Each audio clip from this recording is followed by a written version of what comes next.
قل لو كان البحر مدادا لكلمات ربي لنفد البحر قبل أن تنفد كلمات ربي ولو جئنا بمثله مددا।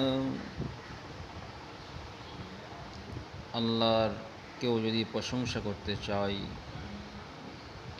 আর সমুদ্রর সমস্ত পানিকে যদি কালি রূপে ব্যবহার করা হয় তাহলেও আল্লাহর প্রশংসা শেষ করা যাবে না।